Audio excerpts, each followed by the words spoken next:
This Indy 500 and Coca-Cola 600 edition of the Sports Gambling Podcast is brought to you by Edge Boost, the bank account built for better. Sign up today at edgeboost.bet with the promo code SGPN and get a $25 deposit bonus.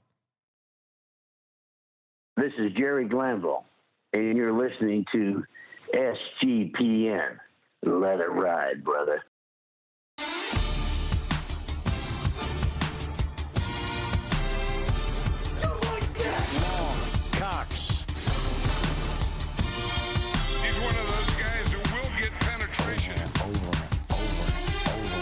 It's a baby fucking wheel, man. San Diego Superchargers. Now go home and get your fucking shine box.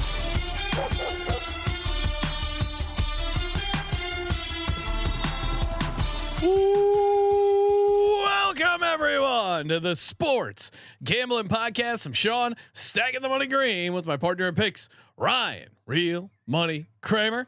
What's happening, Kramer? Dog. Sorry, I was cracking myself up. How do you like my fit, Sean? Yeah, you're wearing a Fit looks strong. McLaren polo for our racing episode, of course. Might be a size too small. Arguably a size too small. Yeah, Ryan, I know the AC's on, but you're really excited.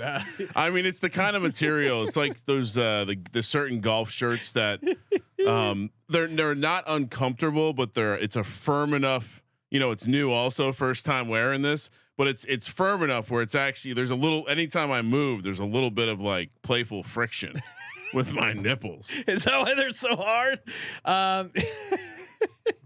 Ryan, very excited to talk a little NASCAR here in getting into it. But yeah, Ryan, you kind of look like one of those guys you see on the weekends who take bike riding very seriously in the spandex.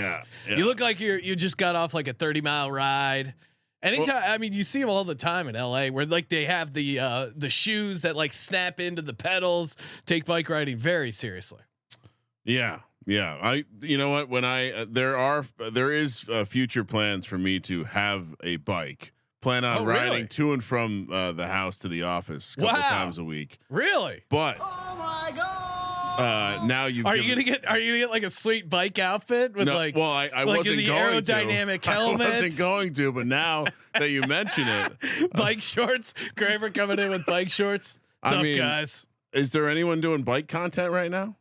Cycling? I'm sure LA there's cycling content. Yeah. If I just head over to the my, velodrome. If I just record my drive in every day, I'm sure that could be a channel. Oh yeah. Kramer rides.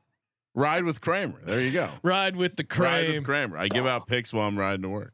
Yeah, we're gonna talk a little NASCAR here. Of course, just knocked out our yesterday. We did our conference finals preview. So if you want to hear Pacers Knicks takes, I think the show did pretty well. I had the T-Wolves, unfortunately, but did well on the props. I know our boy Scotty Reichel came through with some winners. So did Terrell. So check that out if you're looking for the Eastern Conference Finals. Kramer also on the one of OKC us. One of Thunder. us was on the Thunder to cover. Yes, nice cover. One of us.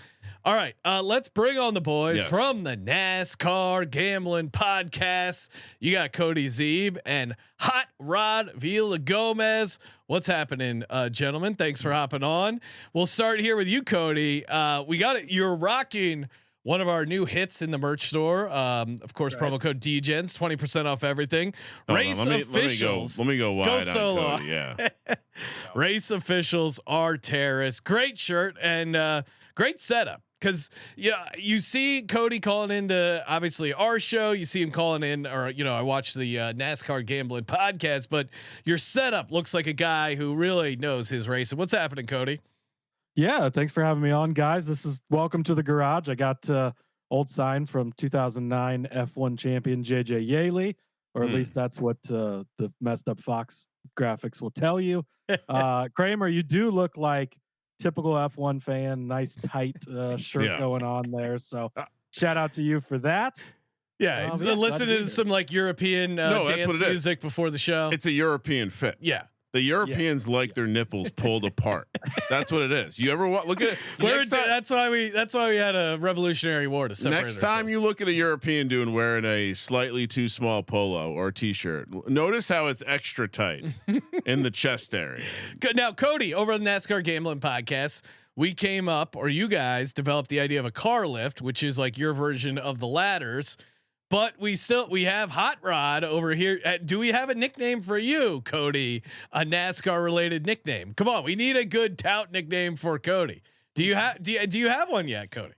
I don't have one yet, so I know the boys from the Discord will be checking. Oh this yes, out, so good. Hopefully we get some. Good listener research. I need a special nickname. Good assignment for the chat. Join us as well. Yeah, sorry. Go ahead. Sure. He has a nickname already. Hot Rod Villa Gomez. What's happening, Rod? How you doing, man? I am fantastic. The busiest weekend in all of racing, and man, we are here. James checking in too. Holy collaboration. Yeah, one of our big fans. They've been called Sassy Cody. I don't know if Cody likes Sassy Cody or not, but people have been checking in with Sassy Cody. So that's a Nick Fortune name. That doesn't count. Sass Cody Sassy Zeev. All right, yeah. Well, that's a placeholder until we beat it. So good motivation for you guys to hit the ground running. Kramer, what did you want to toss in there?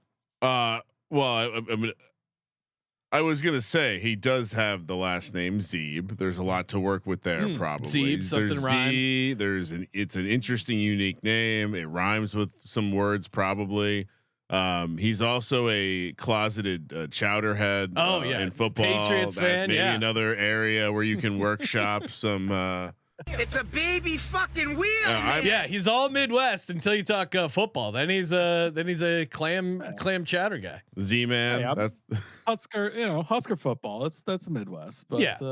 Big well, and why did you become was it Rex Grossman, or I forget, Cody? Why did you become a Patriots fan? Yeah, Patriots fandom came from, I didn't like, my dad wasn't really into football, so I didn't have a team or anything like that. I could tell at a young age that Chiefs fans were dicks. I didn't want to be a Chiefs fan. And yeah, the first Super Bowl I remember when I was like 7 was Patriots Rams. So we sat down to watch it, and we picked a team, and we picked the Patriots to root for in that game, and they won. So I was like, oh, this is pretty cool. And then they just happened to be good forever. Have I ever talked about that game was very significant to me. That was really my first game. Maybe acting as a book or taking the other side of being in a room and explaining teaser to people, and then everyone wanting to tease the Rams in the over. Oh yeah, and me going, well, I'll take that. I know how to. Well, what I did was I lied. I said I know how to place that bet. Oh, and then you just never placed. I took the action. Well, there you go. Yeah, saying you're a book. That was an amazing result for me, that Super Bowl. Yeah, I think that was a great result for the books. I mean, except for the ones that had like the 200 or 300 to 1 Rams futures. Could you imagine being a free agent as a kid for football? Like the idea of going into being a fan, like growing up in an area where obviously people were fanatical about the sport, football. I assume there was massive football fandom where you grow up.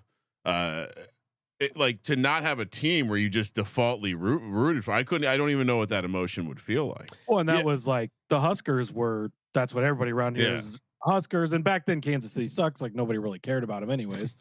But yeah, it was just like it kind of worked out perfect because I could have chose either team, and I chose that one and just stuck with them forever. It worked out well. History. I mean, now he's loading up on Drake May in best ball. Let's fucking go. I mean, if I was Cody though, I would be so often thinking back, like, man, I could have been on a lot of different teams, and I happened to pick the one that went on a all-time 20-year run from that period. My God, great choice there, Cody. This is a lot like my NASCAR fandom. Yeah. Like in 2003, I didn't know anybody from anybody, and my brother gave me 3 races to pick a favorite driver, and so I'm watching NASCAR, and I was like, "Oh, I like this 48 kid. He's around my age, whatever." 7 championships later, and the Jimmy Johnson fandom worked out for me. Hell we yeah. know how to attach ourselves to the goats. Rob. you guys are gifted. You guys know a good chalky favorite when you find one. Rod, let's set the stage. Imagine we have some TMZ race fans tuning in, going, "All right, slow time of the year. Maybe I will hop in on some NASCAR gambling." What? It's the 109th running of the Indianapolis 500. Walk people through it, what they can expect, and kind of just the overview of any storylines coming into the year. Yeah, so for Indy 500, listen, IndyCar racing, some of the fastest racing on earth. These guys are open wheels. We've already seen plenty of high-speed crashes this weekend from some pretty prominent drivers. We're talking fastest cars on the planet, pretty much, on an oval, trying to navigate the Indianapolis Motor Speedway. And just, look, you're in for speed. You're in for a ton of passing. You're in for all kinds of crazy stuff going on. You'll watch these guys weave up and down the track, trying to break the draft from each other. And it's really just, it's the fastest race you can imagine in a small space that you're not used to seeing it in. And really for folks that aren't normal race fans, they're just going to see a ton of action up and down the racetrack. And it's compelling enough to just keep your eyes on. Cause one, you never know when they're going to wreck.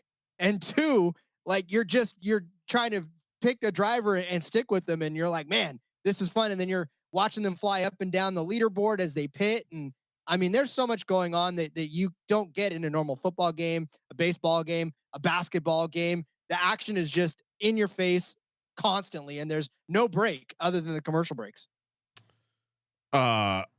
Amazing amount of G's that they feel in the corner, Sean. Yeah, as you know, I just survived barely with my life from a Six Flags trip with my daughter. Indy 500, you feel up to 5 G's while cornering. Goliath at Six Flags, in the area where you are twisting around 3 straight times, nearing blackout, 4.5 G's. So, oh wow! So Ryan, you've almost experienced a an IndyCar approach. All right, so the Indy 500, Cody, I saw in the notes you passed along to us. We have a rookie on the pole for the first time in 43 years. Who is this rookie, and does he have a shot to take it home? Yeah, pretty impressive for a rookie to sit on the pole. He is coming over from the F1 ranks, Kramer. You'll like that. He kind of bounced around F3 area and that before coming over here. What's even crazier than a rookie, so kind of an IndyCar, the Indy 500 is the biggest thing. Like, it's winning the Indy 500 is bigger than winning a championship. Some would argue winning the Indianapolis 500 pole is bigger than winning a championship in IndyCar, because this event alone is so big and so special. But yeah, for a rookie to do it, first time in 43 years, crazy. What's even crazier is it's the Prima team, which is brand new to the grid this year. This is their first year in IndyCar, the first attempt at the Indy 500. They put a rookie in the seat, come out and set the fastest time and sit on the pole for the most prestigious race in the world. So that's pretty crazy. Does he have a chance to win the race? No.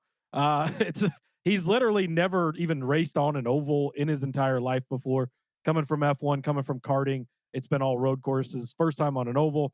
To go out there and just have the balls to stick the car that fast and lay down a couple of laps that sets you on the pole, great. That's awesome.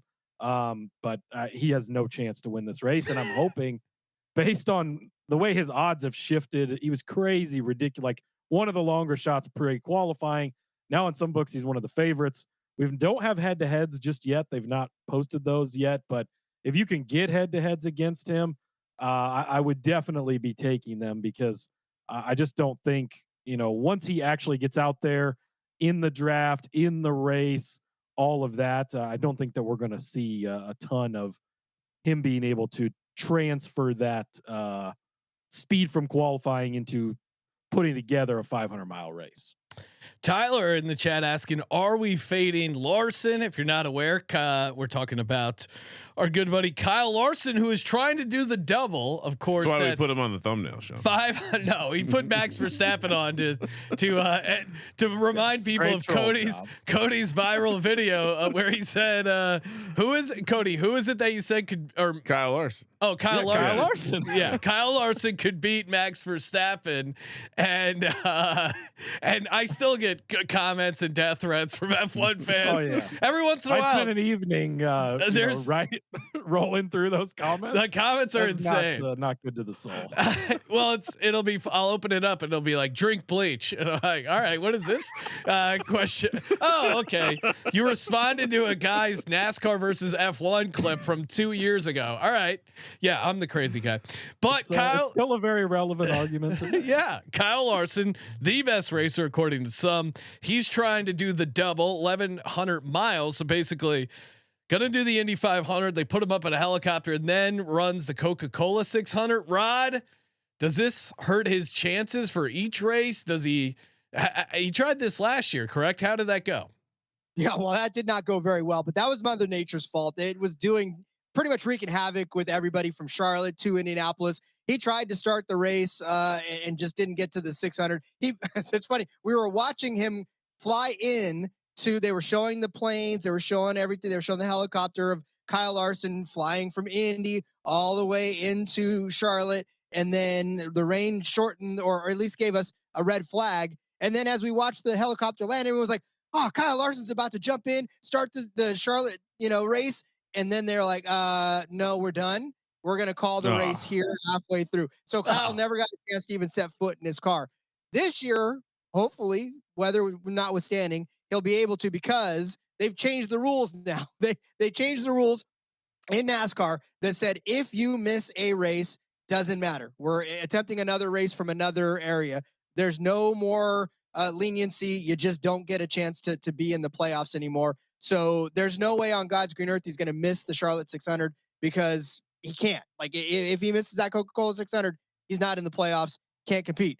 Indy 500, sort of the same thing. They're like, well, if you start the race, then you can have somebody, because before you couldn't. So now you can let somebody finish the race for you. So they were like, oh, Kyle, we'll make every arrangement for you to be able to run all. But here's the thing. Yes, time-wise, it's possible for him to run all 1,100 miles. What's that going to do for either one of those races? I was telling Cody earlier in this show, that's like me driving to you and back. Like, that's the equivalent of about 1,100 miles. About Yeah, three it's times. crazy. Yeah, right. And there's no way. I'd be tired. So I don't know if he's going to be tired, but I guarantee you there'll be a little bit of fatigue for Kyle Larson. He can do it, but there'll be a little bit of fatigue. So yeah, it does sound like we're gonna fade some Kyle Larson, right? Do we? Think, go ahead. I think in the IndyCar portion of things, you might get some opportunities to fade him. He's bounced all over the place. At one point, he was co-favorite to win the Indy race. Practice qualifying was pretty rough. He wrecked the car a couple times. He's starting. Well, he qualified 21st. He'll start 19th on the grid after some penalties. So his odds have gone back down. I'll be interested to see what head-to-heads come up. I think I'd rather fade him in the Indy 500. I think when he gets to Charlotte in the car he's comfortable in, he's going to be fine. This new hybrid Indy car, I think, could throw some tricks at him, but he was running 5th place last year until the final pit stop, got busted for speeding, and that kind of tanked his day. But wait, you can get busted. You can get busted for speeding. Thought this was a damn race. What the hell? Are the Hondas still the best oval engines? I mean, Chevy's won it the last couple of years with Joseph Newgarden, so I don't know that Honda really has an advantage there. There's been a lot of stuff kind of leading up to this week and through qualifying, people getting caught with things on their car that they shouldn't have and stuff, which has been interesting. That's racing. I think that it is racing, and that's if you ain't cheating, you ain't trying, right? But yeah, I think that Honda and Chevy are pretty close enough that I don't think you can pick a side really.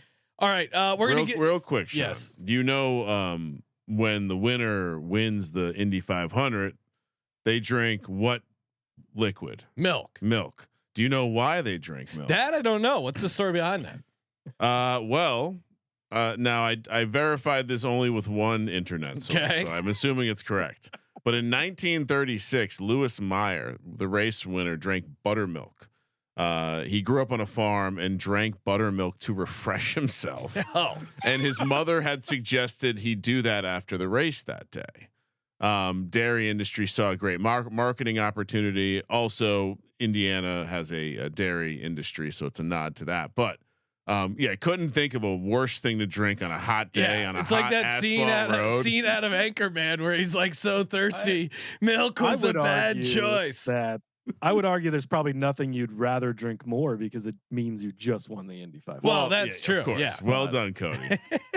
But maybe give me the fake milk. That's Gatorade. What you have to do now, Ryan, is go through. They all list what type of milk it'll be. Oh, So that article is floating around out there, so you can pick and choose which guys you think might be worth betting on based on their milk. Oh, we need a prop. We need a prop bet on which one. Oh, which yeah, 100%. wait a second. First Are you off, telling me that one of these guys might roll out there with some soy milk? I mean, skim milk. Just fade all skim milk guys. That's so. It's got to be cow milk, right? You got to go 2% at least. Otherwise, it's an asterisk next to your it doesn't count. Your championship. All right, Ryan, you do some milk research, and of course, reminders were brought to you by Edge Boost, the first ever bank account built for bettors, ensuring all gambling transactions are approved. No usage fees, no minimums. And the best part is you earn cash back rewards. That's right. Cash back rewards for gambling. And again, it's completely free to sign up. 100% approval for all betting deposits. Sign up today at edgeboost.bet with the promo code SGPN. Deposit $25 and Edge Boost will match the deposit. That's edgeboost.bet. Promo code SGPN. And we're also brought to you by Underdog Fantasy. Hopefully you guys have been playing along. They just launched their extender program, extender promo for the NBA finals. Basically you opt into game 1 and then game 2. Each game it goes up and up. So if you're listening to this on a Tuesday, still have a chance to get in game 1 of the Western Conference finals, Eastern Conference finals. I hit my entry that I gave out on my video there. Was a nice sweat there. Jalen Williams. I had lower 20.5 points that came in, and I tied it to Ant Edwards higher 11.5 rebounds and assists. Plus I got that sweet profit boost from Underdog Fantasy. And now that was 40%. Now game 2, I get to use a 50%, game 3, 60, and it goes up and up. I think game 7 is 100% profit boost. UnderdogFantasy.com, promo code SGPN. You get the deposit match up to $1,000 in bonus cash. Underdog Fantasy, promo code SGPN. Okay, update on the milk mafia. Yes, which you got to be careful when milk you speak out. No, milk mafia. You got to be careful when you speak out against the milk initiatives. But the American Dairy Association of Indiana, who oversees the tradition, this already sounds like an Illuminati. They limit your choices to whole 2% or skim cow's milk. They do offer a lactose-free option if you have a medical reason. Despite some drivers expressing interest in non-dairy alternatives like soy or almond milk, especially amid campaigns like PETA's 2018 and 2023 pushes for vegan options. The tradition remains tied to dairy, and no winner has ever selected a non-dairy option. Lock that up. That's patriotic right there. Yeah, you don't want to be the guy with the almond milk at the Indy 500. If I was someone who was really into alternative milks and I drank a lot of oat milk and almond milk, I definitely wouldn't Google why I shouldn't be drinking almond milk and oat milk. Oh, wow. I wouldn't want to look that up. I wouldn't want to look into that. It sounds like American Dairy Association got to you. Wouldn't want to look into that. Soy, whatever. Those other ones you gotta, I wouldn't look into it, but maybe I would look into it. All right, let's did mention the milk mafia, so yes, be careful, Sean. Look out. Let's talk picks for the Indy 500. We'll start with you, Cody. What are we betting on? What do we like? How are we feeling? How are we getting paid here on the Indy 500? What are you doing? Yeah, options still a little more limited than we would hope. So make sure you stay tuned to the NASCAR Gambling Podcast later this week. We'll have a full slate, all the picks for you.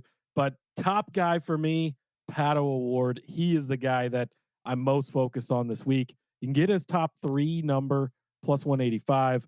He's also one of the co-favorites at 6-1, but love betting on him for that. You want in this race to get a guy that you can rely on to be there each and every time at the end of these races, and he is good at that. Second place finish here last season, second place finish in 2022. In 2023, he led 39 laps, had a really good race going, actually crashed battling for second place in that one.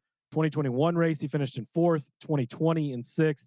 That's it. Those are his 5 career starts. So 4 of the 5 starts, he has been inside of the top 6. 2 of the last 3 inside of the top 3.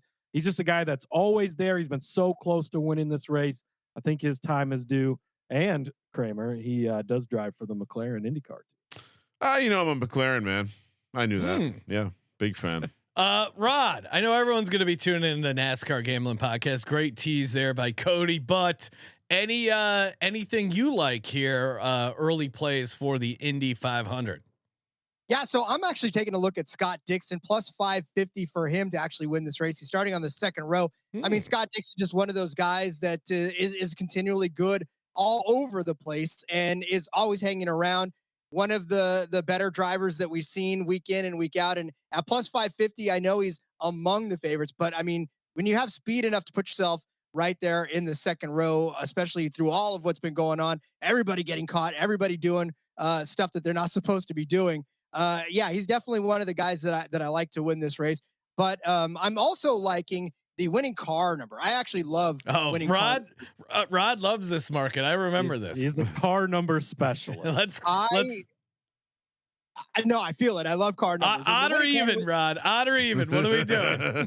Oh no, we're not even doing odd or even. We're actually doing a under 9.5 at plus 110 for this one. And I'm telling you right now, you get Scott Dixon in that one as well. You get Joseph Newgarden, who, like Cody has said earlier, going for 3 in a row. He's starting from the back, so it's going to take a lot of work, but this dude's won back-to-back Indy 500s. He's going for his 3rd in a row. You get Scott McLaughlin. You get Pato O'Ward, which is one of Cody's favorites as well. You get Christian Lundgaard, who is driving the hell out of that new McLaren right there. That's his new ride, and he's driving the hell out of it this year. A lot of top 5 finishes. And yeah, I mean, you get a lot of great drivers under that 9.5 to include Scott Dixon as well. Ryan, I think this is a great bet because I'm sure, Rod's doing the math on it and a value play, but also I think if you're a casual, bets like these are great because I want something that's maybe around even money that I have a bunch of drivers because, it's kind of like golf where if you have a guy to win the outright, all right, 25 laps in, you realize, hey, it's not happening. Then what do you got nothing to sweat out. If you take something like Rod's under 9.5, something horrible has to happen where at least one of those guys you would imagine would be kind of hanging around in the pack late, and you get a great sweat and you're getting a nice plus money. It did save me in the Kentucky Derby having the 11 to 20 winning horse. So I do like the idea of having a little number action. No, I like that. Great way for casuals to dip their feet in and get a little action here. All right, let's switch it over to actual NASCAR. We got the Coca-Cola 600. This is some real racing here. Yeah, this is real Not racing. like that bullshit. Now with those open wheels and their fancy milk boys and their pinkies and their crazy. Does NASCAR? Is there a NASCAR IndyCar rivalry, Cody? You would know as you seem to be the flashpoint of the race world.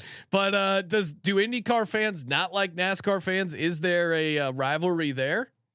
They're definitely every pocket of racing doesn't like other pockets to some degree, which I'm very against that. Like I'm so pro funny. All racing. I love NASCAR. I love F1. I love IndyCar. Love the local dirt tracks, drag racing. Like if it's racing, you want to roll some marbles down the street and they're racing, I'm in for it. But yeah, there is definitely contingencies that don't like each other. But having a guy like Kyle Larson that's doing the double and racing in both, I think really does help bridge the gap and bring fans from both sides to the other side. And these are 2 really great products, 2 crown jewel races. Obviously, the Indy 500 is the greatest spectacle in racing, the biggest, baddest race on the planet. And the Coke 600, the test of endurance and the longest race in the NASCAR season. They both have different things to offer.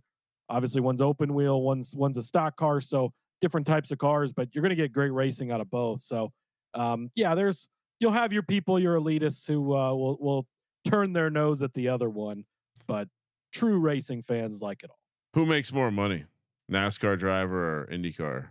I think the NASCAR drivers are making more than the IndyCar guys. So that means they're better. I think that's the fairest way to measure it. How much is your traveling circus bringing money? I mean, on some level, how much is your? This is how Kramer tries to get a one up on the F1. He is wearing not even close. He is wearing the Verstappen polo right now. So well, careful. Yeah, globally, unfortunately, the popularity for the well, F1 where are you? product, Where are you getting your F1 money from, huh? Well, Saudis aren't invested in NASCAR. I'll tell you that much. Maybe we need to do a little like a 4-race swing over to the Middle East.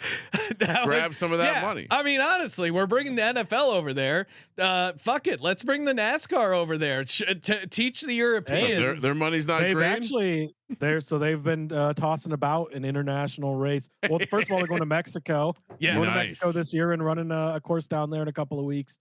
But yeah, they're exhibition race preseason will likely be, and they did this back in the late 90s, early 2000s. They went to Japan for an exhibition race, but you will see a global NASCAR race sooner rather than later. Let's go. There's a number of very good tracks in the Middle East. F1 uses them. MotoGP uses them. Qatar's a good one. Yeah, I mean, again, that would be pretty excellent. Just the idea of getting the NASCAR scene, just them shipping all the cars over there. Yeah, just a dude with a wagon and Busch Light. Somehow they get the RVs over there. That would be great.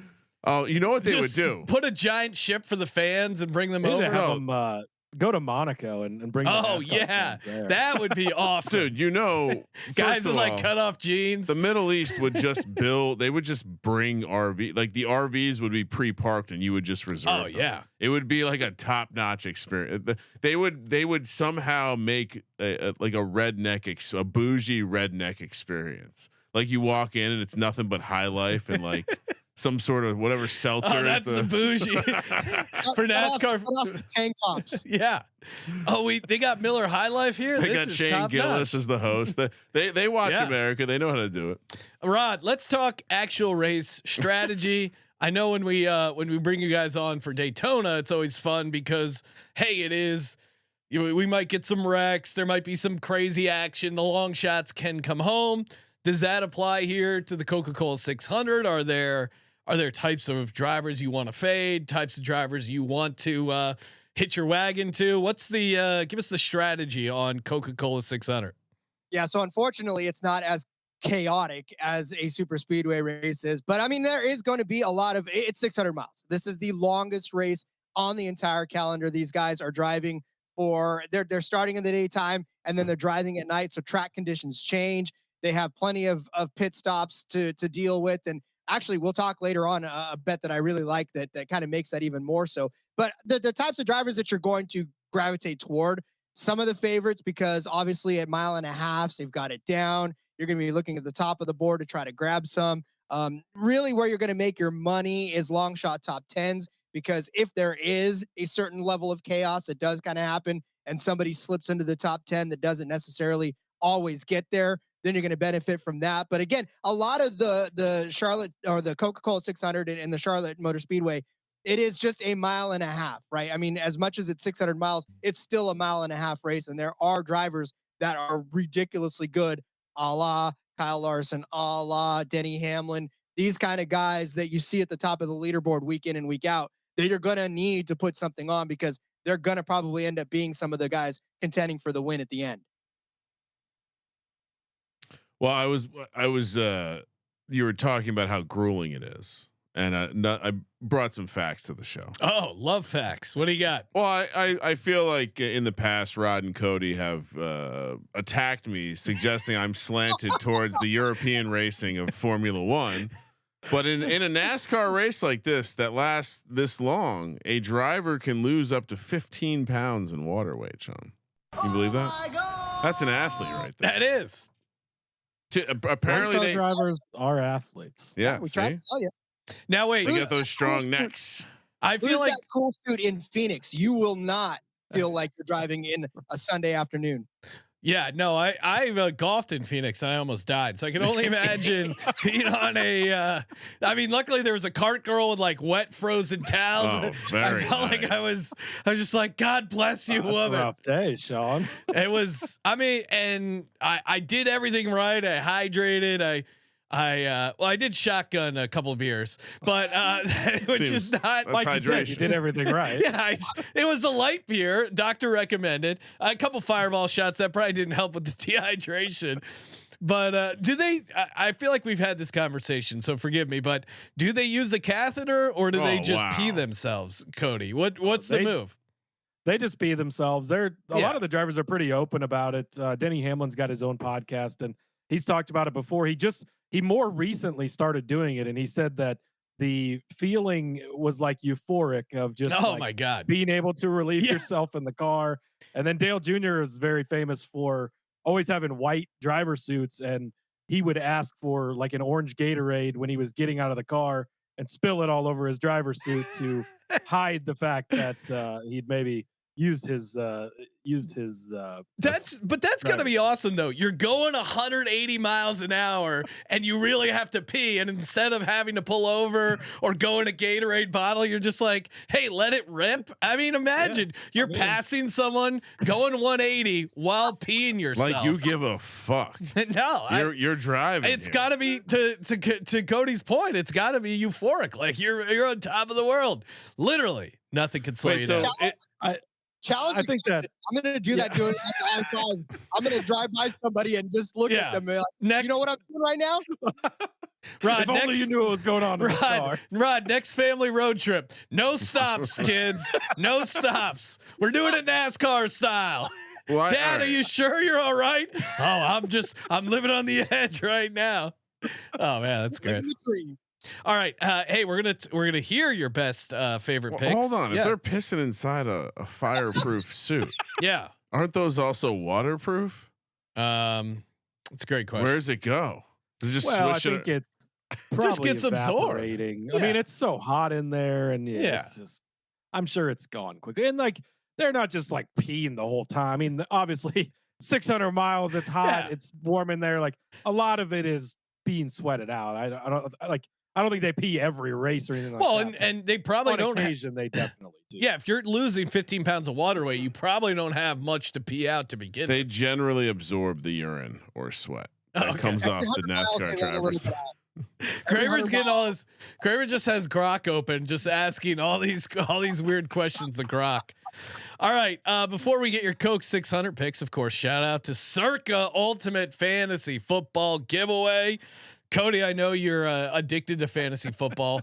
I'm sure you and I mean, a limit on how many leagues I can enter. Yeah, Cody, you're in like 20 leagues. So if you get 20 leagues times 12 of your buddies or 11 of your buddies times 10 leagues, and everyone enters, I feel like you really have a chance to stack the deck because big time. If you win the prize, which is a they hook you up $5,000 cabana. You and 11 of your buddies get a stay at Circa. You also get a party at the Overhang Bar, Legacy Club, limo ride. I'm sure Derek will say what's up. Oh yeah, Derek will come by your cabana. And the we did a party in one of the cabanas before. Like they have these big outdoor boards that are really cool for like actually doing manually if you want to do your draft that way. I was like, I was having this moment of like, what the hell is Sean describing? No, it's those big grids. Yeah. And again, it's free to enter. sportsgamblingpodcast.com/circa, sportsgamblingpodcast.com/CIRCA. And again, if you win or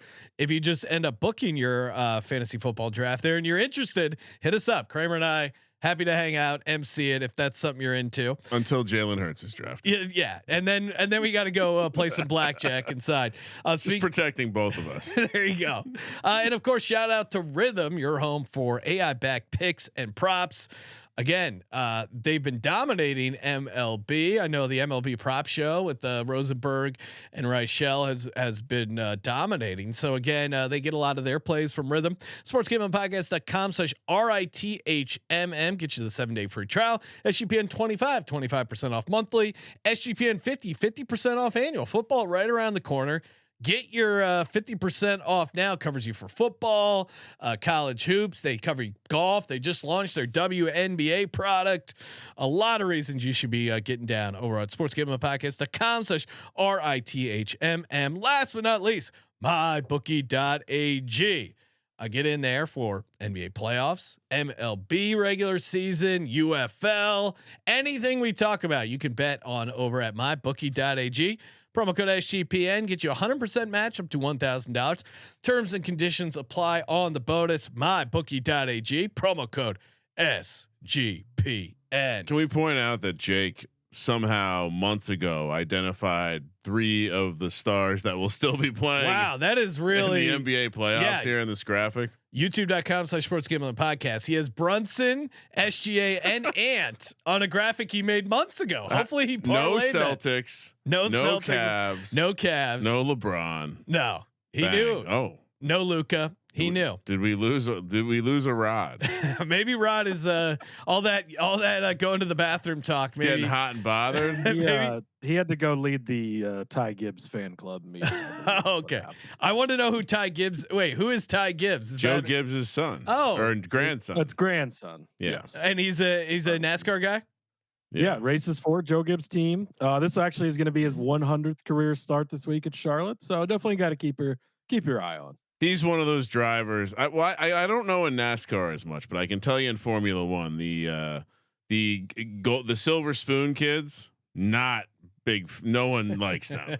No, the big one in Formula One is Lance Stroll. His daddy owns a team. How could you hate Joe Gibbs' grandson? Right? The difference with Ty's actually like just good enough of a talent to have earned it. Some guys, Stroll. So you think he would have made it without his dad being an owner of a team? You have to be connected at points to get to where you are, but even without the name, he's more than talented enough to be a full-time cup driver. Yeah, NASCAR, it's one you have to be. I would imagine, kind of like on a much bigger level. It's not like there's club teams for NASCAR. Like you have to kind of probably know someone or get in the world. You where need you're to have sponsored. money to pay for a car. Yeah, to get a car, to be out at the track. That's the irony. Or grow up around it. It seems like every driver probably came from some sort of money to get the ride that they needed, unless they were supremely talented. Yeah.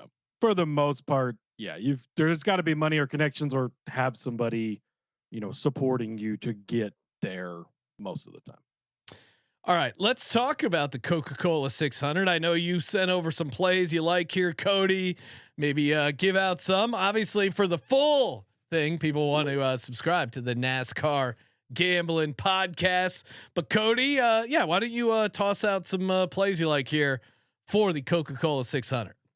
Yes, Rod did say his internet went out, so I see him. He's on his way back. All right, Rod's en route. He took a little pit stop, as they say in the business. See him shortly.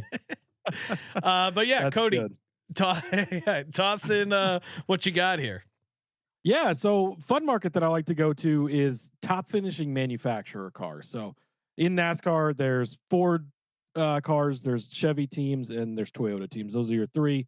So each individual manufacturer you can go to and bet who's going to be the best finishing Toyota in the race, who's going to be the best finishing Ford in the race, who's going to be the best finishing Chevy. There's a lot of Chevys, a lot of really good Chevys. Generally lay off of those, but Ford and Toyota are ones that I really like to target. So in the Toyota market, Chase Briscoe at 12-1, I think is a great bet. And John Nemechek at 90-1. You kind of talked earlier, can long shots hit in this like Daytona? No. In the outright market, especially not. But there are, top 10 market, top 5s even. In the markets like this is where you can get in on longer shot guys. And a guy like John Nemechek at 90-1 really sticks out to me because he's on a team that's kind of been lesser than the last couple of years, but they've really turned things around at the start of this season. And I think the books are a little slow to catch up. He's coming off of 8th and 10th place finishes the last 2 races at similar tracks to this, and coming into this race with a lot of momentum off of racing into the All-Star race last week. Usually you need a little bit of help with this, right? There's a couple of Toyotas at the top of the board who are really good. They're the favorite guys, but we see guys have engine troubles. It's a 600-mile race. Things are going to go wrong with the cars sometimes. Bad pit stops, penalties, get caught up in a wreck. Sometimes it's somebody else's mess. Eliminates a few people. A good run by a guy like a John Nemechek, finishing in 8th, 10th place, sometimes is good enough to be the top finishing Toyota. And a 90-1, I think there's a ton of value on a bet like that. Ooh. All right. It's been said. All right, so we like Nemechek here, 90-1. Well, All right. like he can't. Now imagine if we don't. I know that's always my biggest fear. Someone comes on our show, gives out an awesome 90-1. I don't tail it, and then I end up getting crushed, just crushed emotionally, spiritually. Rod, what about you? What do you like here in the Coca-Cola 600? Well, first of all, apologies. I guess my Xfinity internet is not as fast. Oh no! Throw him under the bus. No. I'm sorry. I'm sorry. I don't know what happened. I think the books are trying to get at me. But all right. So something that's become a fun little thing on the show is me not liking certain drivers for really no good reason whatsoever. And one of those has become Ty Gibbs. I have become the. Oh yeah, I told him, Rod, that you left the show because you had to lead the Ty Gibbs fan club meeting. I thought you were, yeah. So you hate Ty Gibbs. Why? Not that I hate the guy. There's no good reason to bet on him. So I'm going to take Ross Chastain over Ty Gibbs, and this is really more because I really do like myself some Ross Chastain as well. Listen, for the second coming of Jesus Cristo, this dude has got a 20.6 average finish this season. Is Ty Gibbs? He's only got 2 top 10 finishes all season long, 1 top 5 finish. His last 3 races, atrocious. A couple of them even 1.5 miles. Right, 17th at Talladega, it's super speedway, it happens. But 23rd at Texas, 28th at Kansas, both of these 1.5 mile tracks. He started in the top 6, so this is not like, well, he started in the back and kind of been in the back all day. No, he actually had speed at the beginning, realized he lost talent, and finished at the very end. So 23rd and 28th for Ty Gibbs. I'm definitely not on him. Ross Chastain, 6 top 10 finishes in 12 starts, 2 top 5s. His average finish 13.9 this year. He did have a second place in Texas earlier and an 18th place in Kansas last week, which, if you're counting, is better than Ty Gibbs that particular week. So, give me Ross Chastain over Ty Gibbs -115. I mean, this is so. Just... It does seem like Rod. There's something personal between him and Ty Gibbs. Thank you. I've been trying to tell everybody. Could the same size, and I got to assert dominance. Could this be something related to maybe a rivalry against the Redskins in the late 80s, early 90s? Rod's a Niners fan. I'm trying to piece together. I think this is one of those situations. If we go deep enough, is there Joe Gibbs heartbreaking Niners loss to Joe Gibbs? What's the backstory? They lose some of those NFC Championship games or what? Honestly, I don't know. I think it's just because, like I said, I think we're the same size, so I have to assert dominance in some department. All right. I like this. I think I'm such a big fan of Ty Gibbs that it's made Rod hate Ty Gibbs. Yeah. Well, that's the sassy Cody Zeeb coming out. Very sassy. Which, by the way, do you want a nickname? Yeah, sure. Other than so far, sassy Cody Zeebs in the leaderboard. Zebra Fever. Can we do something with Zebra Fever? Oh, okay. We're just working up some. Another one here. Cody Jackpot Zeeb. Okay. Why jackpot? No good reason. Right. I asked for some emotional words because he hits 80 to 1. That feels like you Googled what's a good nickname. Kramer's letting Grok handle that was an AI. Well, no, what I did was I asked for a suggestion of nickname adjectives or like filler words, and jackpot was one of them. And I said, "Oh, that's interesting." The last one, Zeebin the Bookie. Zeebin the Bookie. I don't get this one. This was an AI. Yeah. One. All right. I don't like the first one. I could Zebra probably Fever work with. Yeah, it's kind of like Bieber Fever. Something like zebra. I Ooh. would have to think of the gambling angle related to a zebra. Let's go back to the drawing board. Sassy Cody Zeeb. Sassy Cody Zeeb. I'm going to be honest. Boy, I thought that was a low bar, but yes, Cody. The beauty of a great nickname is you don't see it as a great nickname. Yeah. Sometimes. All right, you guys. Do we have a now? Of course, everyone's going to be subscribing to NASCAR Gambling Podcast if they haven't already. Get in over there. I know you guys like doing the car lifts. That's kind of fun. Do you have any car lifts? Any fun props? I know there was a bunch for the Kyle Larson last year when he tried to do it both. But any other wild, interesting plays you want to toss out here before we wrap things up? We'll start with Cody. Any Cody Sassy Zeeb? Any other kind of out there plays you want to toss out before we wrap things up? Yeah, there was no official car lift this week because we're still sort of waiting on the books to actually give us the finishing position top 5, top 10s, top 3s. Like that's usually part of the car lift, and we haven't had a chance. So if there was one I was going to point out though, Chase Elliott, 17-1 to win over on the blue book. In racing odds, good to shop around because the numbers can fluctuate quite a bit, but 17-1 to win over there. I'm thinking he's probably going to be around even money, or maybe -110, -120 even for a top 10. So I would take his to win money. I would take his top 10, top 5, top 3. I'm very big on Chase Elliott this week. I think that there's been a lot of speed in that 9 car, and I really like him. Another one I wanted to toss out. I actually took a book out of a chapter out of Rod's book here with the winning car number. Under 12.5 at +115.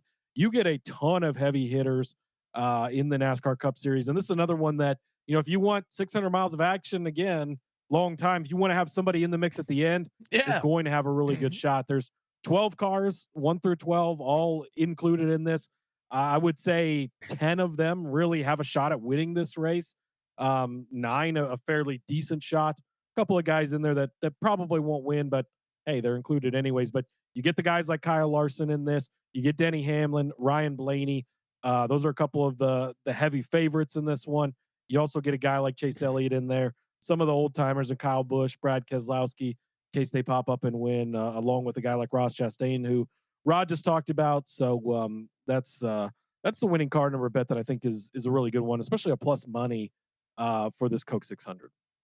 Rod, what about you? Any other weird ones? Maybe potential car lifts, long shot stuff. Anything off the board here you want to toss out?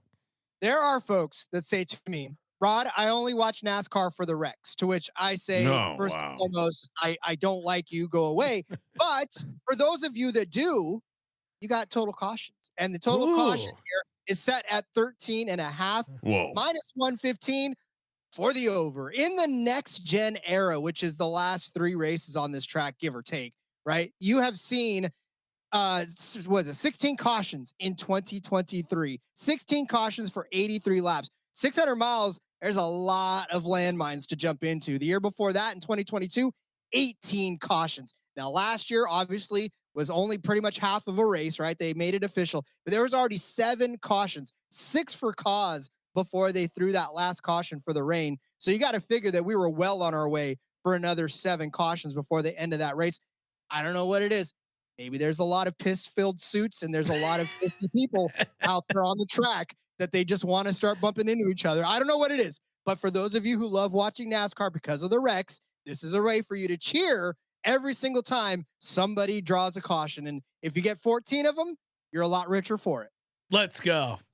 I like that. That's fun. And you can sound like a real NASCAR fan, Ryan, because the NASCAR heads get super pissed when they throw the caution flag. Oh, it was just getting good. And they insist on throwing these caution flags. These race officials. They are. One more time, Cody. And of course, get the race officials t-shirt, use the promo code DGens, get 20% off. Look at that thing. Let me go full screen. It is really great. I like the one finger up. Yeah. Hey, caution. There's something good about that. All right, gents. Great time. Well, hold on. Wait. Yeah. So what is my big bet for the Coca-Cola 600? I mean, I think you got to do what I think. And Rod gave it out in the Indy, but Cody gave it out here on the. Just take the car number. Yeah. Right. If you're going big, I don't think you want one of these 10-1s or. Yeah, I mean, maybe an Elliott top 10, Cody was talking about, but winning car number under 12.5 at +115. That's like the perfect.